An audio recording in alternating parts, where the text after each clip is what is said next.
Luego de la independencia, Costa Rica inició un proceso de consolidación de los poderes de la República. Había una clara visión de los principios que debían regir el Estado costarricense, basándose en los postulados de libertad, soberanía, igualdad y división de poderes, que habían surgido como producto de la Revolución Francesa y de la Guerra de Independencia de los Estados Unidos de Norteamérica. Se concibió un gobierno basado esencialmente en esos principios, y para recalcar ese sistema, decidieron establecer antes que nada el poder legislativo. Es precisamente el 25 de enero de 1825 que se crea el primer poder de la República, en la Ley Fundamental del Estado de Costa Rica. Ese primer directorio estuvo integrado por el guatemalteco, abogado Agustín Gutiérrez Lizaurzábal como presidente, el panameño, político y dramaturgo neoclásico Víctor de la Guardia Jaén como vicepresidente, Manuel Aguilar Chacón primer secretario, político y abogado costarricense, y José Santos Lombardo segundo secretario, también político y educador costarricense. Son condiciones pobres al principio. El primer congreso se encuentra con muchas dificultades. La primera es no tener donde sesionar.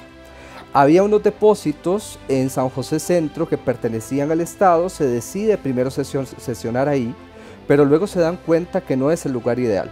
Por lo tanto, rápidamente pasan a la iglesia de la Merced. Entonces, acá hay una condición que tiene ese primer congreso, que la mayoría de la gente que estaba sesionando, de los miembros de ese congreso, eran o sacerdotes o abogados. San José se eligió como sede. Como aún no tenía local propio, el diputado Aguilar Chacón sugirió que se prepararan algunos locales en el edificio de los Almacenes Nacionales, compartiendo con las oficinas de gobierno. La segunda sede del Parlamento se definió entre 1853 y 1855, por el presidente Juan Rafael Mora, quien construyó el Palacio Nacional y allí se instaló el Congreso, junto a los otros poderes, ubicados en la esquina sureste de la que fue originalmente la Plaza de la Villa Nueva de San José de la Boca del Monte, en donde hoy se encuentra el Banco Central. Es el presidente que dice que es inadmisible que el Congreso sesione sin un edificio propio y manda construir el Palacio Nacional, que se sitúa en pleno centro de San José, y ahí va a residir el Poder Legislativo durante muchos años, hasta que a fines de la década de 1950 se traslada a Cuesta de Moras, donde reside actualmente. En esa época no se contaba con las condiciones para informar a la ciudadanía lo que sucedía en las sesiones. El Congreso no tiene la posibilidad de informarle a la gente qué es lo que está pasando, pero a eso hay que sumarle que ni siquiera teníamos en esos primeros congresos, en esas primeras sesiones, los ejemplares impresos de la Constitución Política y del reglamento, los necesarios para que funcionara bien el Congreso. Entonces, las primeras sesiones eran un poco desordenadas porque ni siquiera se tenían en claro las reglas del juego. El salario de los diputados era de 2 pesos por día, pero como no había suficientes fondos, se pagarían de manera preferencial los sueldos de los diputados que tuviesen más necesidad de ello. El salario de los diputados fue aumentando según su procedencia. En 1864, los josefinos ganaban 4 pesos por dieta y los de provincia 5 pesos. A los de Guanacaste y Punta Arenas se les reconocía 1 peso por legua de venida y de regreso. Los secretarios ganaban un sobresueldo de 25 pesos mensuales. Los oficiales mayores de las secretarías de las cámaras, 720 pesos anuales. Desde el 25 de enero de 1825 y hasta 1849, los congresos duraban 1 año. La mayoría fue de 2 años, en algunos casos duraban 3 años.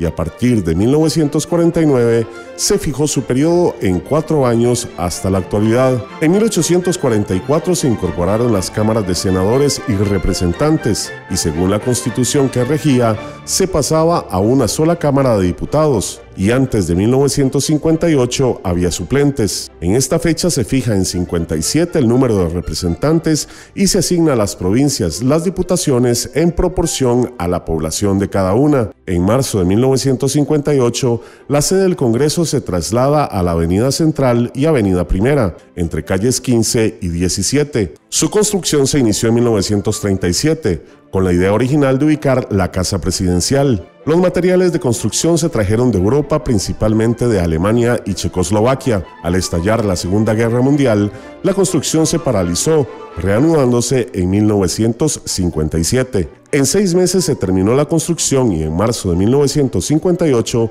se estableció como sede de la Asamblea Legislativa. En poco tiempo las personas identificaron la nueva sede legislativa con el nombre que tenía el sitio desde la época colonial, Cuesta de Moras. Aparte del edificio central, el Poder Legislativo se encontraba albergado en un total de 14 edificios, distribuidos entre los Dioses y la Avenida Central, calle 15, de los cuales 8 son de su propiedad y otros 6 son alquilados, lo cual causaba problemas logísticos de trabajo y comunicación, así como gastos continuos no reembolsables, en ocasiones muy onerosos. Ante ello, y desde el 19 de octubre del año 2020, la Asamblea Legislativa se trasladó a un moderno edificio de 80 metros de altura que cuenta con 18 plantas sobre el nivel del suelo y 4 pisos de sótanos, ubicado en la ciudad de San José, específicamente entre la avenida Central y Primera y la calle 15, al costado sur del Tribunal Supremo de Elecciones. A lo largo de estos 200 años de vida independiente, el Congreso ha forjado a Costa Rica como una nación democrática y civilista, de paz y de respeto por los derechos humanos. Nuestros abuelos y anteriores generaciones tuvieron siempre el deseo de crear una sociedad igualitaria, fraternal y libre, sin polarización de clases y sin grandes diferencias de ingreso, con amor a la educación y a la salud. La Asamblea Legislativa es llamada el primer poder de la República porque ejerce el control sobre los otros poderes y aprueba el plan de gastos de toda la nación. Aquí también se sintetizan las opiniones, los puntos de vista, las actitudes y las aspiraciones colectivas decantadas por el desarrollo cultural y los intereses de los diversos sectores que integran la sociedad, todo lo cual se articula y expresa equilibradamente en una declaración normativa que denominamos ley, la cual viene a ser la expresión de la voluntad general, carácter por el cual debe ser observada, cumplida y respetada por todos, pues constituye la forma eficaz de garantizar la subsistencia, el desarrollo y la proyección histórica de la sociedad costarricense.